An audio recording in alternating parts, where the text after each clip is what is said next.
누가복음 18장.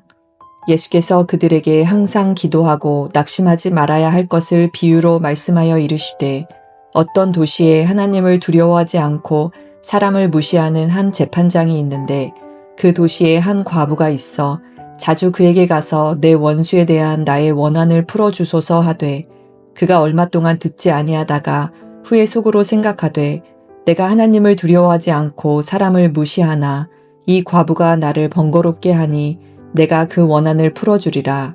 그렇지 않으면 늘 와서 나를 괴롭게 하리라 하였느니라. 주께서 또 이르시되, 불의한 재판장이 말한 것을 들으라. 하물며 하나님께서 그 밤낮 부르짖는 택하신 자들의 원한을 풀어주지 아니하시겠느냐. 그들에게 오래 참으시겠느냐. 내가 너희에게 이르노니 속히 그 원한을 풀어주시리라. 그러나 인자가 올 때에 세상에서 믿음을 보겠느냐 하시니라. 또 자기를 의롭다고 믿고 다른 사람을 멸시하는 자들에게 이 비유로 말씀하시되, 두 사람이 기도하러 성전에 올라가니 하나는 바리새인이요 하나는 세리라. 바리새인은 서서 따로 기도하여 이르되, 하나님이여, 나는 다른 사람들 곧 토색, 불의, 간음을 하는 자들과 같지 아니하고 이 세리와도 같지 아니함을 감사하나이다. 나는 일해에 2번씩 금식하고 또 소득의 11조를 드리나이다 하고, 세리는 멀리 서서 감히 눈을 들어 하늘을 쳐다보지도 못하고 다만 가슴을 치며 이르되, 하나님이여 불쌍히 여기소서, 나는 죄인이로소이다 하였느니라. 내가 너희에게 이르노니 이에 저 바리새인이 아니고 이 사람이 의롭다 하심을 받고 그의 집으로 내려갔느니라. 무릇 자기를 높이는 자는 낮아지고 자기를 낮추는 자는 높아지리라 하시니라. 사람들이 예수께서 만져주심을 바라고 자기 어린아이를 데리고 오매 제자들이 보고 꾸짖거늘, 예수께서 그 어린아이들을 불러 가까이 하시고 이르시되, 어린아이들이 내게 오는 것을 용납하고 금하지 말라. 하나님의 나라가 이런 자의 것이니라. 내가 진실로 너희에게 이르노니 누구든지 하나님의 나라를 어린아이와 같이 받아들이지 않는 자는 결단코 거기 들어가지 못하리라 하시니라. 어떤 관리가 물어 이르되, 선한 선생님이여, 내가 무엇을 하여야 영생을 얻으리이까? 예수께서 이르시되, 내가 어찌하여 나를 선하다 일컫느냐? 하나님 한 분 외에는 선한 이가 없느니라. 내가 계명을 안 하니 간음하지 말라, 살인하지 말라, 도둑질하지 말라, 거짓 증언하지 말라, 내 부모를 공경하라 하였느니라. 여짜오되, 이것은 내가 어려서부터 다 지키었나이다. 예수께서 이 말을 들으시고 이르시되, 내게 아직도 한 가지 부족한 것이 있으니 내게 있는 것을 다 팔아 가난한 자들에게 나눠주라. 그리하면 하늘에서 내게 보화가 있으리라. 그리고 와서 나를 따르라 하시니, 그 사람이 큰 부자이므로 이 말씀을 듣고 심히 근심하더라. 예수께서 그를 보시고 이르시되, 재물이 있는 자는 하나님의 나라에 들어가기가 얼마나 어려운지, 낙타가 바늘귀로 들어가는 것이 부자가 하나님의 나라에 들어가는 것보다 쉬우니라 하시니, 듣는 자들이 이르되, 그런즉 누가 구원을 얻을 수 있나이까? 이르시되, 무릇 사람이 할 수 없는 것을 하나님은 하실 수 있느니라. 베드로가 여짜오되, 보옵소서, 우리가 우리의 것을 다 버리고 주를 따랐나이다.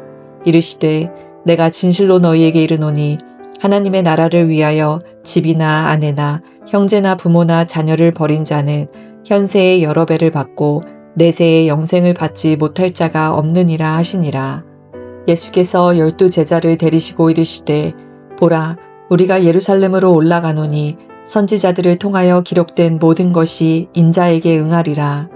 인자가 이방인들에게 넘겨져 희롱을 당하고 능욕을 당하고 침뱉음을 당하겠으며, 그들은 채찍질하고 그를 죽일 것이나 그는 3일 만에 살아나리라 하시되, 제자들이 이것을 하나도 깨닫지 못하였으니 그 말씀이 감추었으므로 그들이 그 이르신 바를 알지 못하였더라.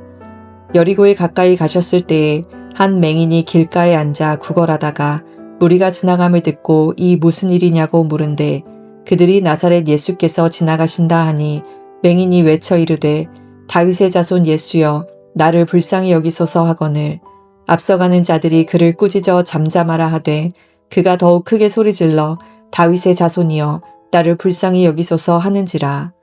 예수께서 머물러 서서 명하여 데려오라 하셨더니, 그가 가까이 오매 물어 이르시되, 내게 무엇을 하여 주기를 원하느냐? 이르되 주여 보기를 원하나이다. 예수께서 그에게 이르시되 보라 내 믿음이 너를 구원하였느니라 하시매 곧 보게 되어 하나님께 영광을 돌리며 예수를 따르니 백성이 다 이를 보고 하나님을 찬양하니라. 아멘. 오늘 함께 읽은 누가복음 18장은 기도와 겸손 또 믿음의 중요성을 이야기해주고 있으며 예수님이 가르치신 삶의 방식을 따라야 함을 이야기해주고 있습니다.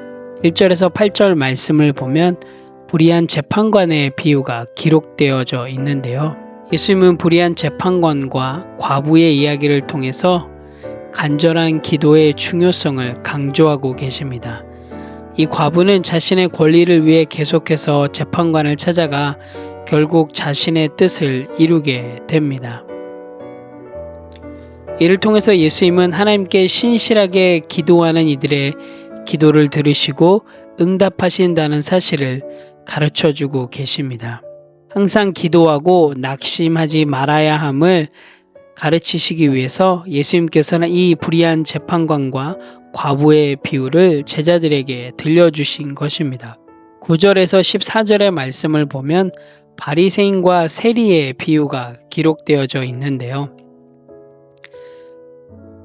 두 사람이 성전에 올라가 기도합니다. 바리새인은 스스로 의인이라 생각하고 기도를 하고요. 세리는 자기의 죄를 인정하며 겸손히 하나님 앞에 용서를 구하며 나아갑니다. 예수님은 이 이야기를 통해서 하나님께서는 겸손한 자를 높이시고 자신의 의로움을 드러내는 자를 낮추심을 우리가 볼 수가 있습니다. 여러분, 복음의 진정한 의는 자기 의가 아닙니다. 복음의 진정한 의는 하나님의 긍휼과 그 의로움에 의존하는 것입니다. 스스로 옳다고 여기는 자는 하나님 앞에서 결국 멀어질 수밖에 없음을 오늘 바리새인과 세리 비유를 통해서 말씀해주고 계십니다. 15절에서 17절의 말씀을 보면 사람들이 예수님께 어린아이를 데려오자 제자들은 제지하지만 예수님은 그 어린아이들을 칭찬하십니다.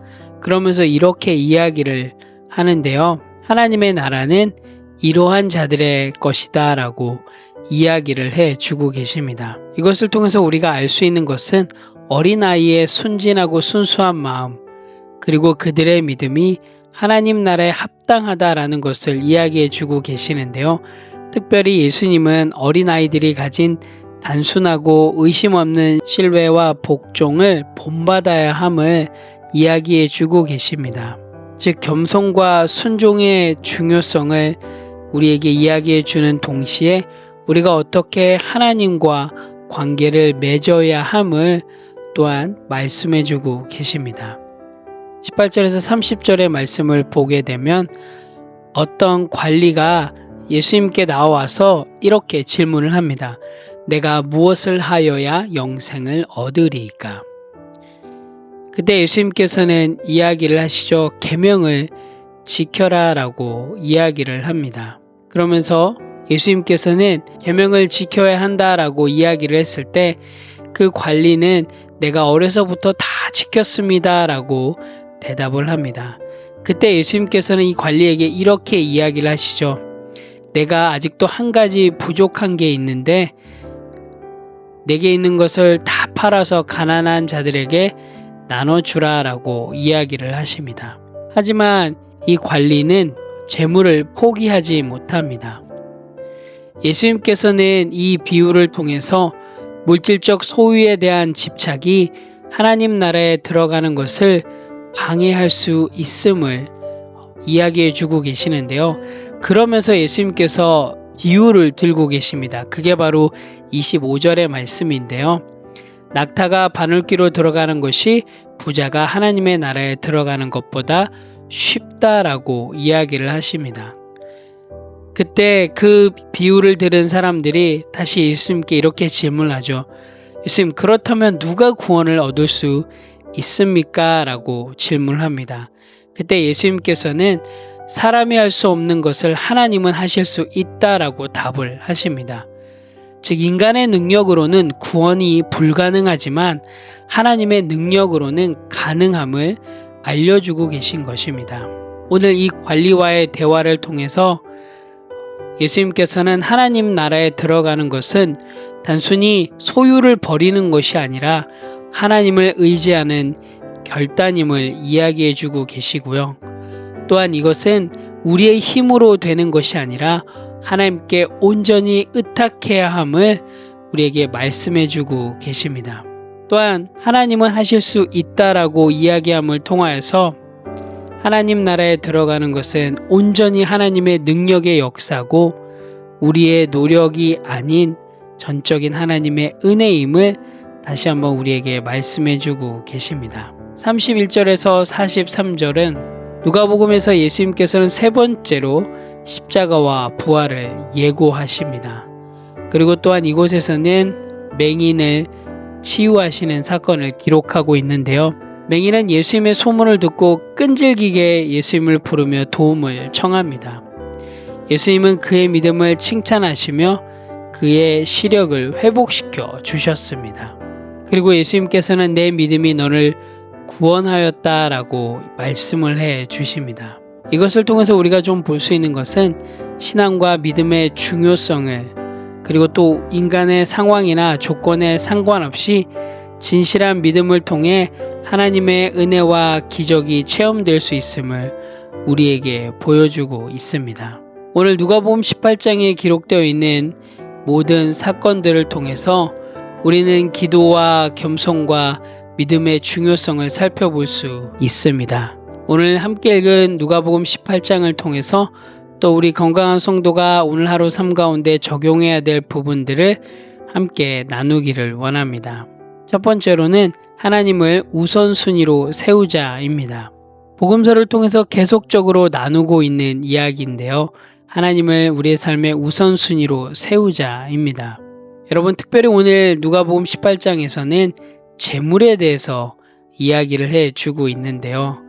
여러분, 재물은 하나님께서 우리에게 도구로 주신 것입니다. 그러기에 재물은 결코 우리의 주인이 될 수가 없습니다. 우리의 주인은 하나님이십니다. 즉, 우리의 삶의 가장 우선순위가 되어야 될 것은 우리의 재물도 아니고 우리의 가진 환경들도 아니고 그 어떠한 것도 하나님보다 우선이 될 수 없음을 여러분 꼭 기억하시고요. 정말 오늘 하루 가장 우선순위 리스트에 하나님을 먼저 놓으시길 바랍니다. 그래서 하나님과 더욱더 가까워지시는, 더욱더 하나님을 알아가는 그런 귀한 하루의 삶이 되시기를 간절히 소망합니다. 두 번째로는 어린아이처럼 하나님을 전적으로 신뢰하자입니다. 여러분, 믿음은 자기의 능력이 아니라 믿음의 시작은 하나님을 얼마나 신뢰하고 믿고 나아가느냐에서 시작이 됩니다. 오늘 하루도 정말 주님을 의지하는 어린아이와 같이 단순하고 의심 없이 주님만을 신뢰하고 믿고 나아가는 그런 귀한 하루의 삶이 되시기를 원합니다. 그래서 우리의 상황들을 바라보는 것이 아니라, 우리들의 문제를 바라보는 것이 아니라 정말로 우리를 인도해 주시는 그 하나님을 신뢰함으로 오늘 하루도 그 믿음으로 넉넉히 승리하시는 하루가 되시기를 간절히 소망합니다. 함께 기도하겠습니다. 하나님, 참 감사합니다. 오늘도 누가복음 18장을 통해서 하나님 나라의 본질들을 배우게 해주셔서 너무나도 감사합니다. 하나님, 정말로 저희들 겸손하게 하나님만을 신뢰하며 나아가기를 원합니다. 어린아이와 같이 단순하지만 의심 없이 하나님만을 신뢰하며 나아가기를 원합니다. 하나님, 세상의 그 어떠한 것보다 하나님을 최우선으로 삼는 삶을 살게 도와주시고 날마다 하나님만을 바라보며 신뢰하며 나아갈 수 있도록 인도하여 주시옵소서. 하나님, 오늘 하루도 하나님 우리의 삶에 최우선에 놓게 도와주시고 또한 그렇게 살아냄을 통하여서 우리들의 삶을 통해서 하나님이 드러날 수 있는 그런 귀한 삶이 될 수 있도록 인도하여 주시옵소서. 감사드립니다. 예수님의 이름으로 기도합니다. 아멘.